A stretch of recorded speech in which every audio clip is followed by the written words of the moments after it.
वे ही प्रेम प्रदान करेंगे, वे ही दृष्टि प्रदान करेंगे, वे ही योग्यता प्रदान करेंगे राधा रमण जी को देखने की, राधा वल्लभ जी को देखने की, श्री बिहारी जी का अनुभव करने की। इसलिए रज को प्रणाम, वृक्षों को प्रणाम, गोपियों को प्रणाम, ब्रजवासियों को प्रणाम, गोपेश्वर महादेव को प्रणाम और अंत में श्री यमुना जी को प्रणाम। ये पंच प्रणाम करने के बाद जब आप श्री बिहारी जी जाओ, राधा वल्लभ जी जाओ, राधा रमण जी जाओ, राधा दामोदर जाओ, गोपीनाथ जाओ, गोविंद देव जाओ, मदन मोहन जाओ, गिरिराज जी जाओ, जहां भी जाओ पंच प्रणाम करके जाओ। आपकी दृष्टि फिर दोष नहीं देखेगी, आपकी दृष्टि में फिर कोई अभाव नहीं दिखेगा। वृंदावन में, वृंदावन के बंदर भी आपको सखा से दिखने लगेंगे। देखो ठाकुर जी के सखा कैसे कूद रहे हैं, ऐसी दृष्टि हो जाएगी। ब्रजवासियों के प्रति ठाकुर जी के परिवार के जन कैसे घूम रहे हैं, ऐसी दृष्टि हो जाएगी। ब्रज के संत महापुरुष आपको कोई अनंत प्रेमास्पद गोपी के रूप में दिखने लग जाएंगे और साक्षात श्री ठाकुर जी मूर्तिमंत ना होकर के सचल दिखने लग जाएंगे। अगर ये पंच प्रणाम आपने हृदय से किए, उसके बाद आप वृंदावन दर्शन करने जाओ तो वृंदावन की दृष्टि बदल जाएगी।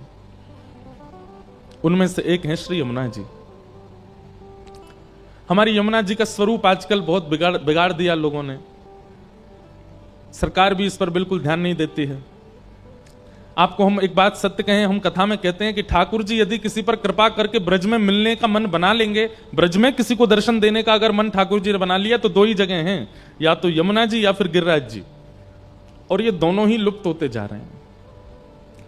श्री गिरिराज जी रोज तिल भर पृथ्वी में प्रवेश कर रहे हैं और यमुना जी में जल बचा नहीं है, सब दिल्ली की गंदगी आ रही है। हम तो प्रार्थना करते हैं ब्रज जाने वालों से कि भैया आप लोगों की जहां तक पहुंच हो, प्रयास कीजिए कि श्री यमुना जी पवित्र हों। आज यमुना छठ है, यमुना जी का प्रादुर्भाव दिवस है। इसमें यही एक संकल्प ले लीजिए कि अब की बार जब वृंदावन जाएंगे तो श्री यमुना जी का दर्शन करके और अपनी तरफ से जो प्रयास होगा, जिस स्थान पर आप जाओ वहां जो दिखे आपको अपनी तरफ से स्वच्छ ही करना, श्री यमुना जी पवित्र हों। ऐसी यमुना जी की भैया बधाई अभी मुंह से तो हम दे देंगे, लेकिन हाथन से लुटावे को समय तो तब आवेगा जब यमुना जी बिल्कुल जैसी ठाकुर जी के समय थी वैसी हो जाएं दोबारा वृंदावन में, तब हाथन से भी लुटावेंगे। उसके लिए प्रयास करो। श्री यमुना जी की बड़ी कृपा है। आप अनुभव करेंगे श्रीमद वल्लभाचार्य जी महाराज, गुसाई श्री विठलनाथ जी, सूरदास, कुमनदास, कृष्णदास, नंददास, मीराबाई, ये सबको यमुना जी की कृपा से ठाकुर जी मिले। कहीं कहीं देखा गया कि श्री गंगा जी की कृपा से श्री राम जी की कृपा खूब हुई है, गंगा जी की कृपा से नारायण की कृपा खूब हुई है, गंगा जी की कृपा से महादेव का अनुभव बहुत हुआ है, पर कृष्ण अनुरागी यदि हो तो श्री यमुना जी की शरण लेनी पड़ेगी। यमुना जी कृपा करती, यमुना जी अनुग्रह करती। अब अंतरंग लीलाएं तो मेरे पास बहुत हैं सुनाने को श्री यमुना जी की, पर योग्य समय लगेगा तो सुनाऊंगा। श्री यमुना जी, ऐसी यमुना रसरानी को हम बारंबार प्रणाम करते हैं और वंदन करते हैं कि श्री यमुना जी हमें भक्ति का भाव प्रकट करें। महाप्रभु श्री जगन्नाथ जी आयोजक के रूप में विराज रहे हैं, आपकी इस कथा के आयोजक हैं। ऐसे अद्भुत ठाकुर हैं। अब तो कुछ ही दिन बच्चे इनकी रथ यात्रा में, भुसावल में रथ यात्रा होती है बहुत अच्छा। नहीं तो इन्हीं की निकाल दियो कथा के बाद। कथा के पहले का तो मैंने देखा बोर्ड में लिखा था कि रथ यात्रा उत्सव। वास्तव में रथ यात्रा क्यों होती है? एकमात्र ऐसे ठाकुर हैं हमारे भारत के जो अपने मंदिर से मूल स्वरूप ठाकुर जी का बाहर आता है वैष्णवों को दर्शन देने, एकमात्र श्री जगन्नाथ जी। और जितने भी ठाकुर हमारे भारत में हैं सब मंदिर के भीतर ही रहते हैं। आपको भीतर जाना पड़ेगा या फिर उनका एक चल विग्रह होगा, वो चल विग्रह आता है बाहर। मूल ठाकुर जी बाहर नहीं आते कहीं भी। एकमात्र श्री जगन्नाथ जी हैं जो अपने श्री मंदिर से निकल के आते हैं। और महाराज कोविड में सारे ठाकुर भीतर थे। जगन्नाथ जी जो बिल्कुल मानो राजशाही रूप में एकांत रथ के साथ में भ्रमण कर रहे थे। जिस कोविड में सब लोग घरों में थे तब भी जगन्नाथ जी बाहर आए थे और रथ यात्रा करके गए। कलयुग में यदि आप हमसे पूछो कि प्रत्यक्ष कृष्ण कहां हैं, वैसे तो सब जगह हैं, पंढरपुर में भी हैं, द्वारिका में भी हैं, नाथद्वार में भी हैं, वृंदावन की तो बात ही अलग है। वृंदावन में तो वो तो घर ही है ठाकुर जी का, वहां तो रहते ही हैं। पर तीर्थ धामों की यदि बात करो तो सब जगह ठाकुर जी हैं, पर आपका स्वभाव मधुर होगा, व्यवहार मधुर होगा, आपका भजन पुण्य होगा, तो ही आपको अन्य क्षेत्रों में ठाकुर जी दिख सकते हैं। लेकिन आप चाहे जैसे हों, जगन्नाथ जी का यदि आप दर्शन कर रहे हो तो आप ये प्रमाणित रूप से कह दीजिएगा कि मेरे नेत्रों ने कृष्ण को देखा है। श्री कृष्ण साक्षात श्री जगन्नाथ जी के रूप में खड़े, ऐसे श्री जगन्नाथ। तो रथ यात्रा क्यों होती है? इंद्रद्युम्न राजा जिसके यहां भगवान कृपा करके प्रकट हुए। कथा तो पूर्व की बहुत बड़ी है कि इंद्रद्युम्न पर कैसे कृपा की भगवान ने, लेकिन जब भगवान जगन्नाथ बनकर के इंद्रद्युम्न के यहां प्रकट हो गए तो इंद्रद्युम्न और उनकी पत्नी का नाम था गुंडीचा। क्या नाम था? गुंडीचा। इतनी सेवा करते थे जगन्नाथ जी की, पुष्प की सेवा, प्रसाद की सेवा, वस्त्र की सेवा, सब अपने हाथों से करते। मतलब राजा अपने राज सिंहासन पर ना जाने कितने दिनों से बैठा ही नहीं है। पूरे दिन कहां रहते हैं? मंदिर में ही रहते हैं। मीराबाई कहती है ना, चाकर रहसूं बाग लगासूं, नित उठ दर्शन पासूं, वृंदावन की कुंज गलिन में हरि की लीला गासूं, श्याम मन चाकर राखो जी, हरि जी मन चाकर राखो जी। भैया एक बात प्रमाणित रूप से मान लीजिएगा कि यदि भक्ति आपके चित्त में प्रबल हो रही है, सामान्य है तो बात अलग है, लेकिन अगर वो बढ़ रही है तो जैसे जैसे भक्ति बढ़ेगी वैसे वैसे सेवा में रुचि बढ़ेगी। ठाकुर जी की सेवा में रुचि उतनी ज्यादा बढ़ती जाएगी। आज श्रृंगार ऐसा हो, आज सिंहासन ऐसा हो, आज प्रसादी ऐसी हो, आज वस्त्र ऐसे हो, आज माला ऐसी हो, इसमें दिन प्रतिदिन रुचि बढ़ने लगे। कई लोगों का कैसा होता है कि श्रृंगार से, सेवा से धीरे धीरे मन भरने लगता है, इच्छाएं अब ठीक है, अब इतना ऐसे ही बहुत है, इतना ही बहुत है, ऐसा होने लगता है। पर नहीं, दिन प्रति सेवा के प्रति और रुचि बढ़े और रोज ठाकुर जी से प्रार्थना करें, हम तो कुछ करते ही नहीं है नाथ, आप कृपा करो हम और सेवा कर सकें। ये चाकरी का भाव ठाकुर जी की सेवा में अन्य दिनों से ज्यादा बढ़ने लग जाए तो समझो कि ठाकुर जी आपकी भक्ति स्वीकार कर रहे हैं। और कहीं आलस आता है। हम अपनी बात बताएं आपको, बहुत ध्यान से सुनिएगा। कथा में हमारा मन होता है कि हर दिन हम कुछ नया कहें, हर दिन हम कुछ नई बात सुनाएं, हर बार एक ही विषय को कुछ नए तरीके से प्रस्तुत करें, और इसी चिंतन में ही लगे रहते हैं। भागवत जी हमारे लिए, श्री गिरधर लाल जी एक तो है ही हैं ठाकुर जी, भागवत जी हमारे लिए प्रत्यक्ष गिरधर लाल जी दोनों हैं। वो ठाकुर जी का स्वरूप है, ये ठाकुर जी का अक्षर स्वरूप है। यहां बैठकर के हम क्या करते हैं? आपको कथा थोड़ी सुनाते हैं, हम तो भागवत जी का श्रृंगार करते हैं। किसी किसी को भा जाता है, ये माइक गिर के मोहर लगा रहा, हाँ सही कह रहे हो। श्रृंगार कर रहे हैं भागवत जी का। जैसे पुजारी श्रृंगार करता है तो पर्दा खुलते ही कई लोगों को तो ठाकुर जी इतने भा जाते हैं कि उनके नेत्रों से आंसू गिरने लगते हैं। कई लोगों को लगता है हाँ और मंदिरों की तरह ये भी ठाकुर जी में प्रणाम करो, चलो। ऐसे ही भागवत जी प्रारंभ होते ही मानो जैसे पर्दा खुला, आप सब दर्शन कर रहे हो। अब कानों से श्रवण करके दर्शन करना है। कथा सुनना बहुत कठिन काम है, सुन करके दर्शन करना ये क्रिया है। और यहां वक्ता क्या कर रहा है? भागवत जी के विषयों का श्रृंगार कर करके परोस रहा है। कई लोगों को भाता है, ऐसा भाता है कि नेत्र बंद हो जाते हैं, अश्रुपात होने लगते हैं, मन बुद्धि बिल्कुल एकाग्र हो जाती है, तन की स्थिति भूल जाते हैं। और कई लोग ऐसे होते हैं कि उनको बस ये लगता है कब समय पूरा हो जाए यहां से, ऐसा भी होता है। तो हम तो रोज श्रृंगार करते हैं और रोज भागवत जी के प्रति भाव रहता, आज कुछ नया श्रृंगार, आज कुछ नवीन श्रृंगार। चाकरी का भाव आना, प्रत्येक दिन आना, ये समझो कि आपकी सेवा ठाकुर जी स्वीकार कर रहे हैं। और हम तो नजर नहीं लगे हमारे भाव को, लेकिन हमको तो पता है कि ठाकुर जी हमारी भक्ति स्वीकार कर रहे हैं। कब तक करेंगे ये नहीं पता, पर अभी तो कर रहे हैं और ये करते ही रहें। और ठाकुर जी स्वीकार कर रहे हैं, इसका प्रमाण क्या है? नित्य नूतन, नित्य नवीनता। ठाकुर जी कौन है? नवनीत चौरम। कौन है? नवनीत चौरम। नवनीत किसको कहते हैं? मक्खन को। उसका नाम नवनीत क्यों है? रोज नया जो मक्खन है उसी को ठाकुर जी चुराते हैं। इसलिए नित्य कुछ नवीन भाव प्रकट होना, व्यास मंच से ठाकुर जी को प्रस्तुत करना, ठाकुर जी का श्रृंगार है और ठाकुर जी फिर उसको चुरा करके धर भी लेते हैं अपने पास। प्रेम का एक स्वरूप होता है बंधुओं, बहुत ध्यान से सुनिएगा। प्रेम का एक स्वरूप होता है, आपने अपने प्रेमी को कुछ दिया, उसने ले लिया, ये सामान्य है। लेकिन आपकी किसी प्रिय वस्तु को बिना आपसे पूछे आपके प्रेमी ने ले लिया, तो कई बार आपको बड़ी प्रसन्नता होती है, अच्छा हमारी प्रिय वस्तु को ये ले रहा है। जैसे छोटे बालक होते हैं, वो पिता को या मां को जो बहुत प्रिय होती है चीजें, कभी कभी उसको खुद धारण कर लेते हैं या कुछ खुद अपने पास रख लेते हैं, खुद पहन लेते हैं, तो माता पिता कितने खुश होते हैं। हमारा प्रेमी जब हमारी ही किसी प्रिय वस्तु को खुद लेने की इच्छा रखे, खुद पाने की इच्छा रखे, अब पत्नी को कोई वस्तु बहुत प्रिय है, कुछ उसको खाने में बहुत प्रिय है, और पति इच्छा प्रकट करे मुझे तो वो खाना है, तो पत्नी अपने आप खुश हो जाती है, तो मेरी प्रिय वस्तु है, इसको खाने का मन है। ठीक वैसे ही प्रिय वस्तु प्रेमी को देना सामान्य बात है, पर आपकी प्रिय वस्तु प्रेमी के द्वारा हरण कर लेना, यह विशेष प्रेम का स्वरूप है।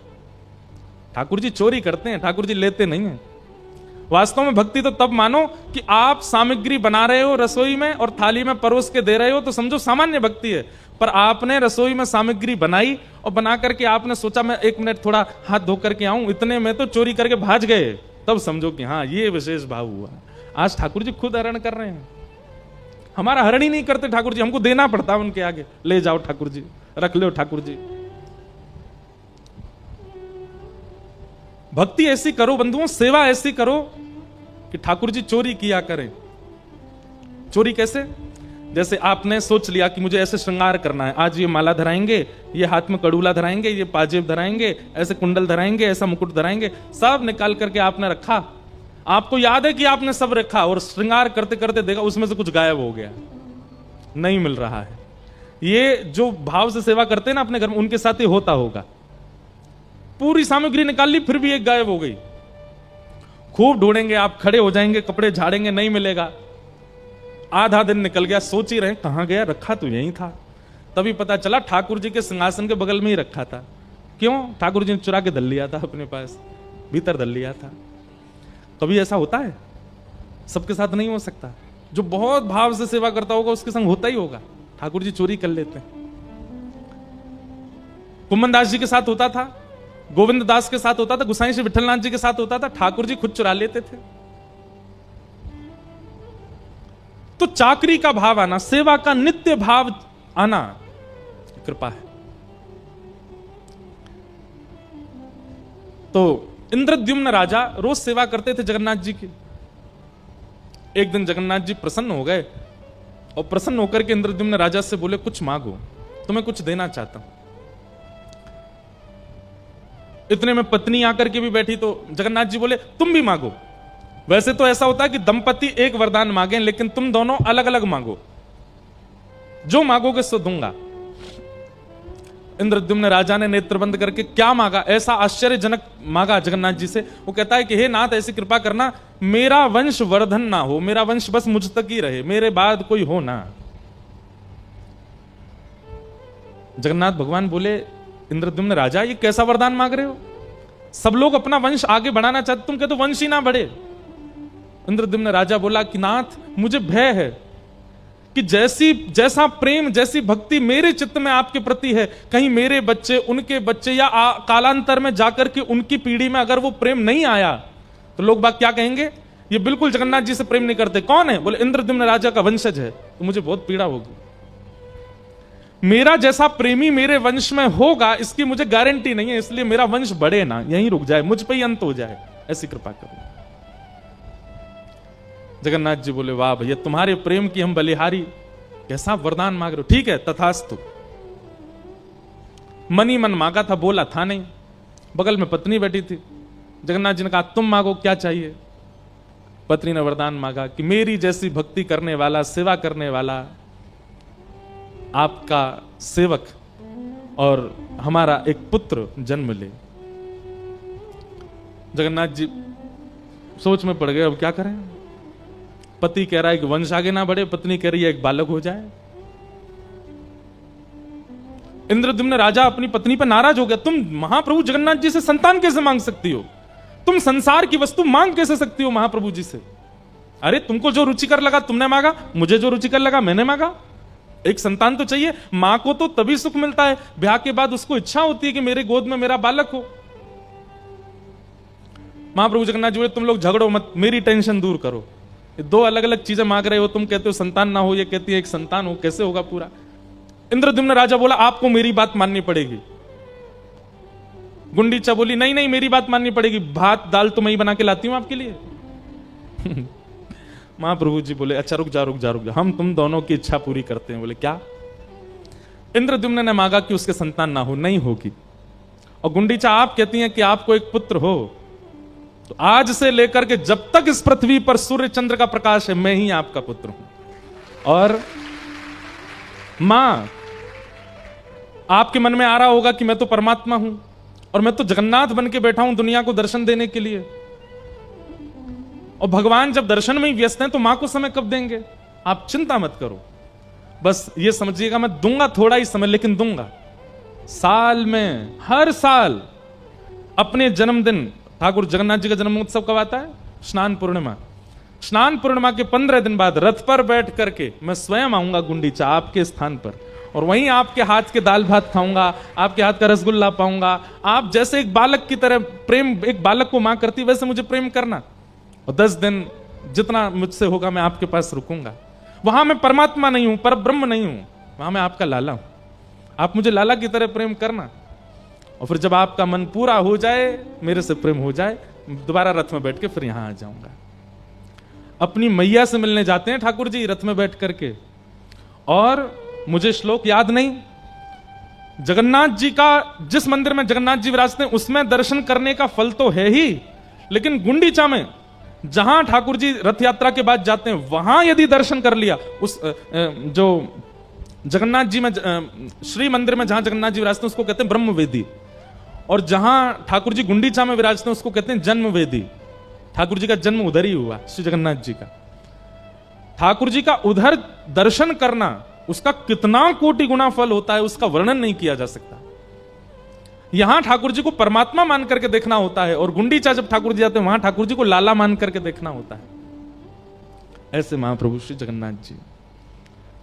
रथ यात्रा जिन भी नगरों में होती है वहां ये निश्चित होना चाहिए। कई जगह क्या होता है, मंदिर से निकले ठाकुर जी घूम के फिर मंदिर ही आ जाते हैं। रथ यात्रा वैसी ही होनी चाहिए जिस कारण से होती है।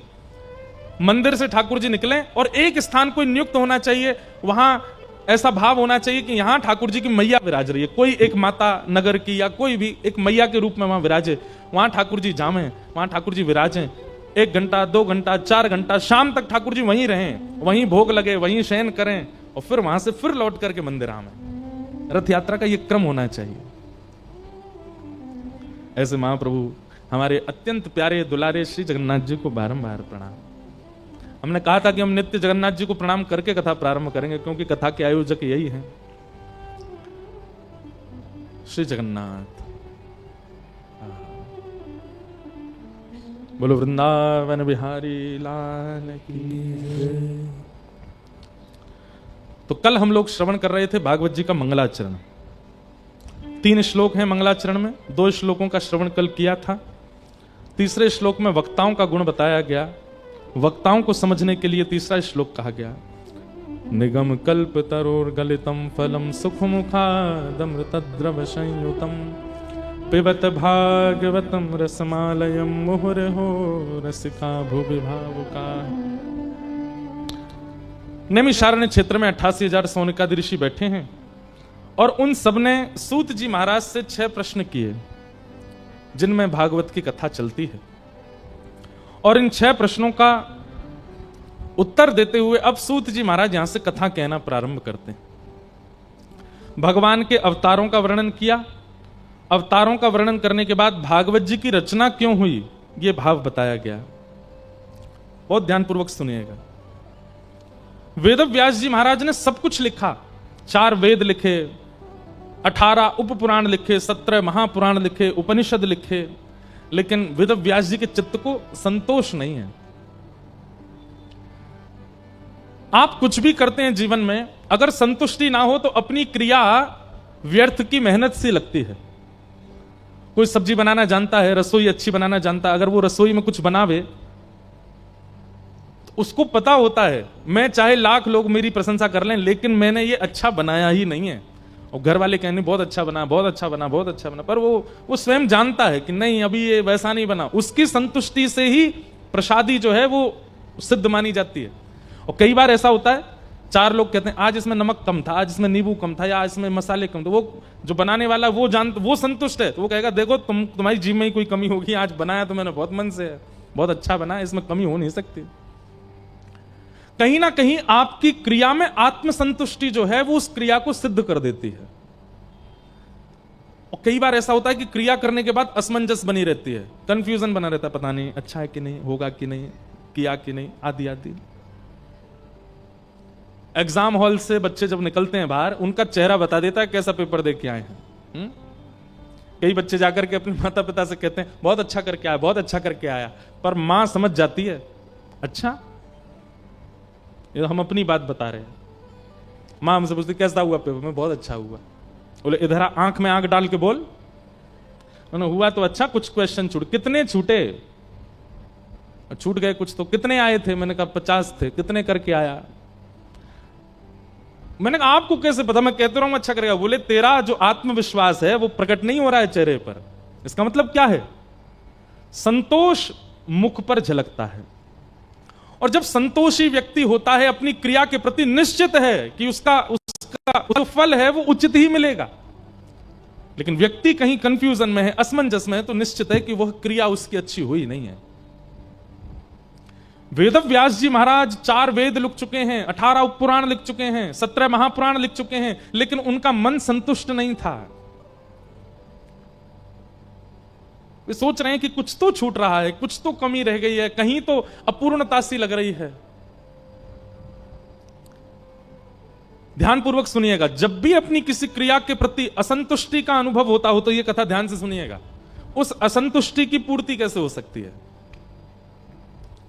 वेदव्यास जी महाराज सोच रहे मैंने क्या छोड़ दिया या क्या रह गया जिसके कारण मेरा मन असंतुष्ट है।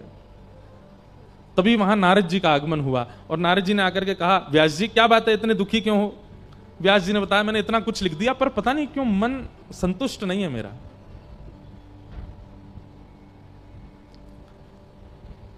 मैं अपनी क्रिया से, मैं अपनी लेखनी से सेटिस्फाइड नहीं हूं।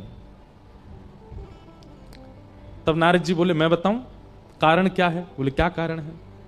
तब नारद जी कहते हैं कि भवतानुदित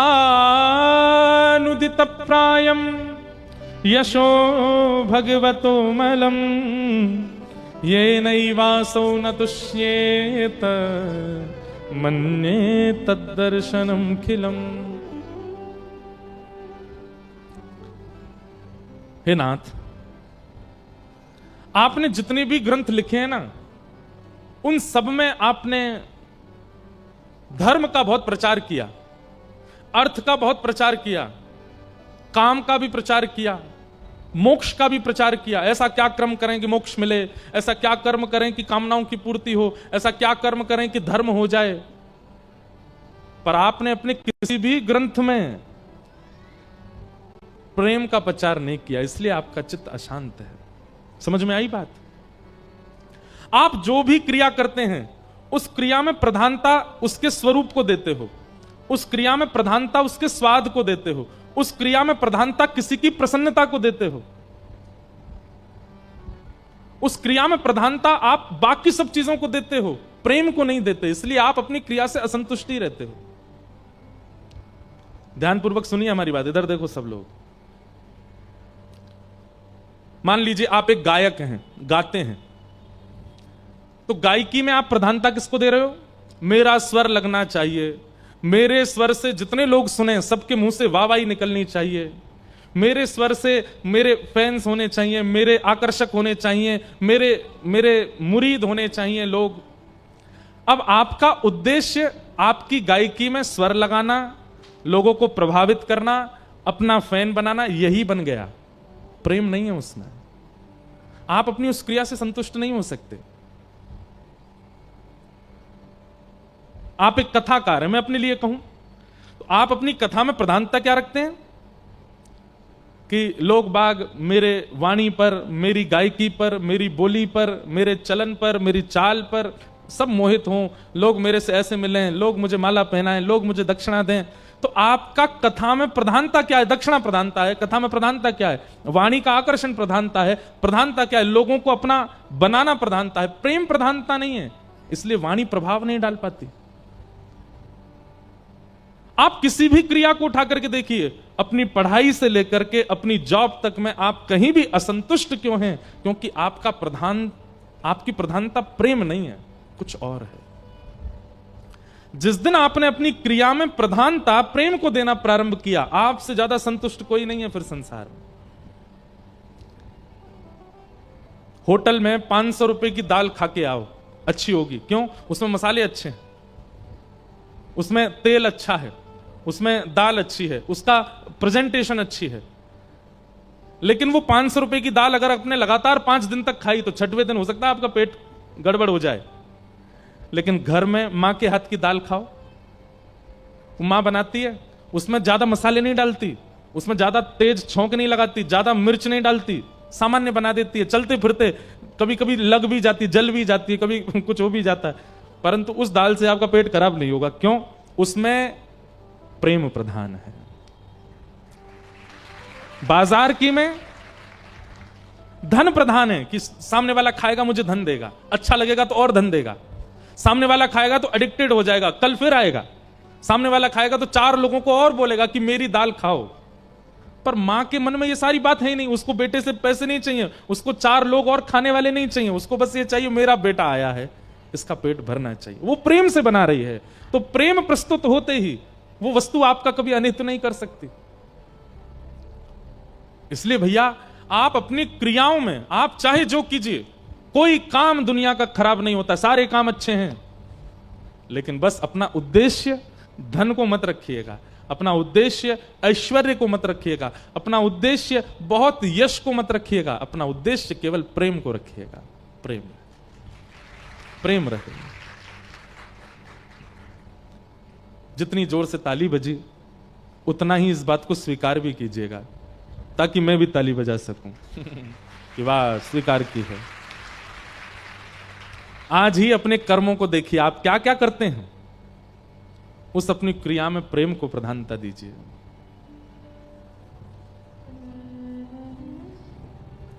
अब कई लोग ऐसे हैं संसार के, वो लोग कही गई बातों को किस रूप में ले लें कुछ पता नहीं है। अब यहां प्रेम की बात हो रही है तो कई ऐसे लड़का लड़की हैं, वो पता नहीं इसको किस रूप में ले जा रहे होंगे।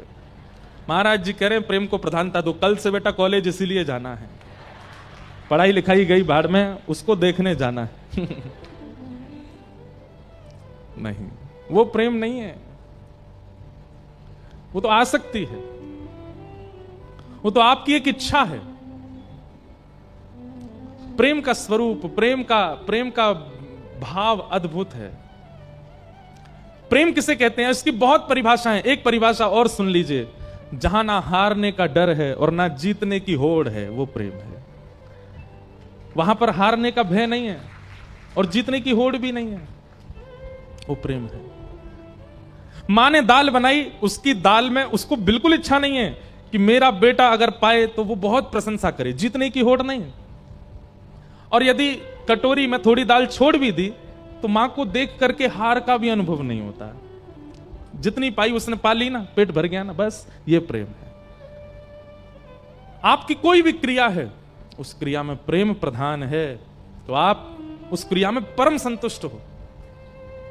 गोस्वामी तुलसीदास जी महाराज मानस जी की रचना करते हैं और रामचरितमानस लिखते समय क्या बोलते हैं, मैं अपनी मानस जी किसी को रिझाने के लिए नहीं कह रहा हूं, मैं अपनी मानस जी किसी के ऊपर प्रभाव डालने के लिए नहीं बोल रहा हूं। स्वांतः सुखाय तुलसी रघुनाथ गाथा, मैं अपने सुख के लिए गा रहा हूं, अपने चित्त में बैठे राघव जी को खुश करने के लिए गा रहा हूं।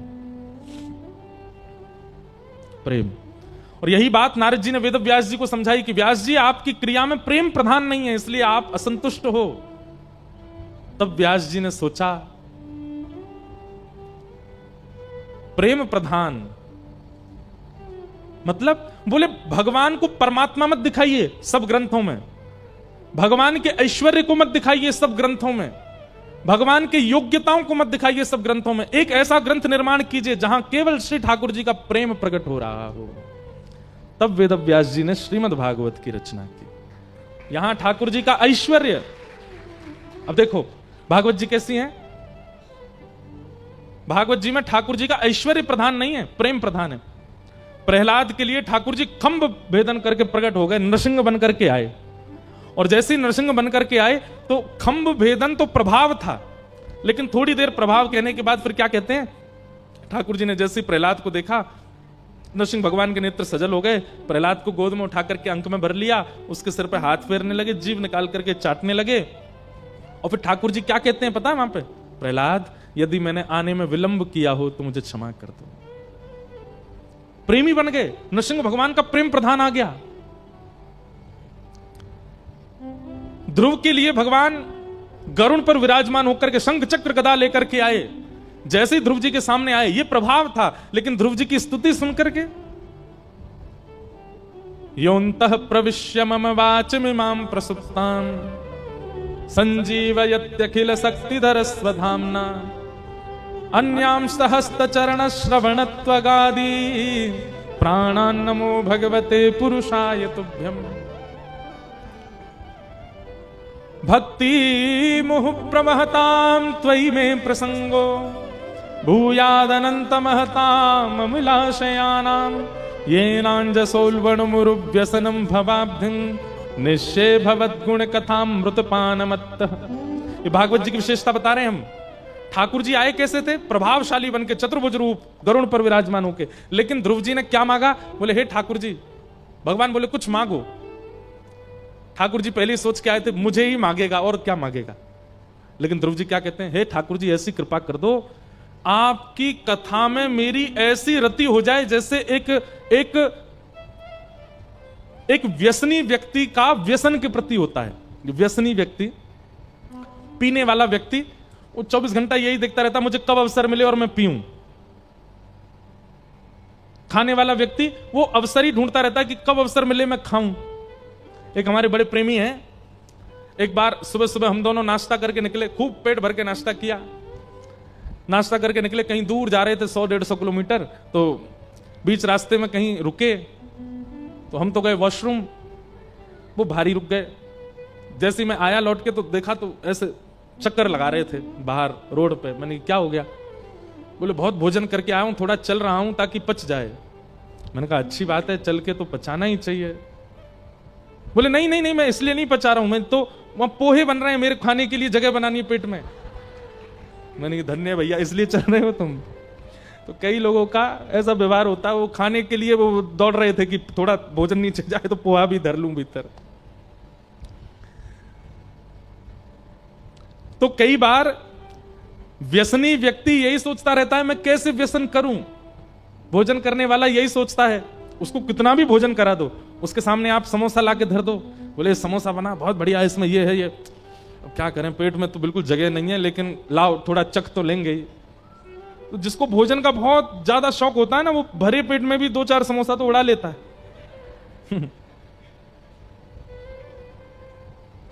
हमारे पिताजी एक कथा सुनाते हैं कि पिताजी की एक बार कथा हुई वृंदावन में।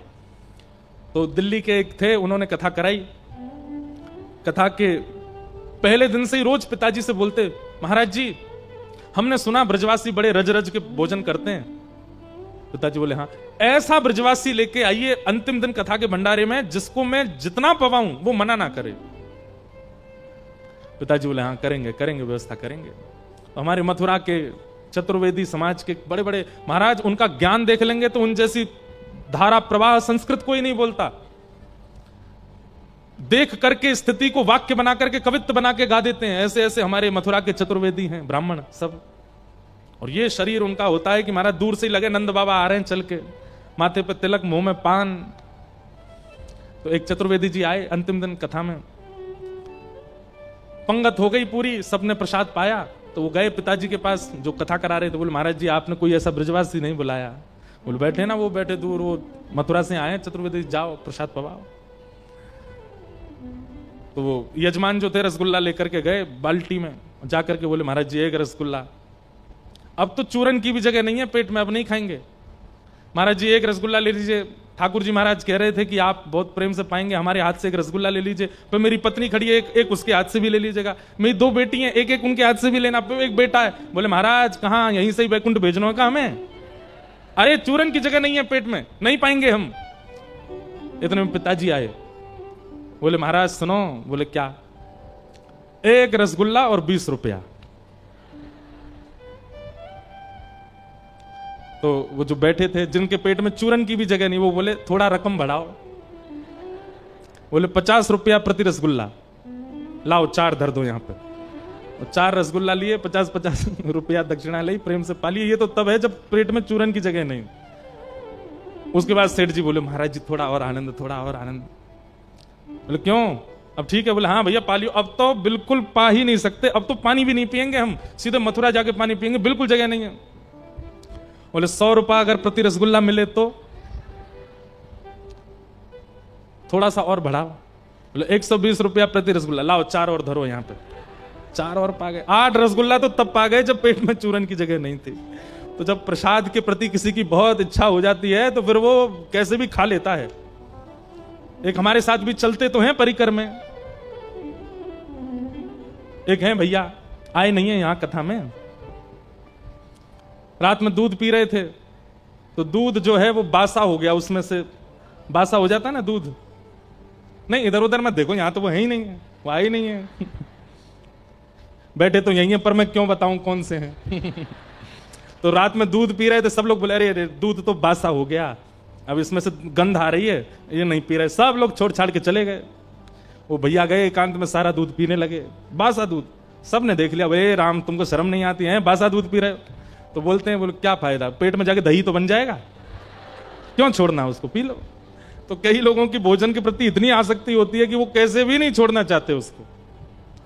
ध्रुव जी महाराज भगवान से कहते हैं कि नाथ मुझे आप नहीं चाहिए, तो आपकी कथा के प्रति ऐसी आसक्ति हो जाए जैसे एक व्यसनी की व्यसन के प्रति, भोजन करने वाले की भोजन के प्रति, एक कामी की स्त्री के प्रति, एक लोभी के धन के प्रति जैसी इच्छा होती है, वैसी इच्छा मेरी आपके प्रति हो जाए, ऐसी कृपा कर दो। और नहीं सॉरी, आपके प्रति नहीं, आपकी कथा के प्रति हो जाए। भक्ति मुह प्रवहताम त्वयि में प्रसंगो भूयाद अनंत महताम ममलाशयानाम ये नांजसौलवणमुरुव्यसनम भवाब्धिम नेश्ये भवद गुण कथाम मृतपान मत्त। आपकी कथा सुनकर के मैं मत्त होकर के पड़ा रहूं नाथ, ऐसी कृपा कर दो। ठाकुर जी के नेत्र सजल हो गए। आए तो थे प्रभाव लेकर के, लेकिन प्रेमी बनकर के ठाकुर जी गए। ये भागवत जी की कृपा है। भागवत जी में ऐश्वर्य प्रधान ठाकुर जी नहीं है, भागवत जी में प्रभावशाली ठाकुर जी नहीं है, ठाकुर जी यहां पर प्रेम स्वरूप में है।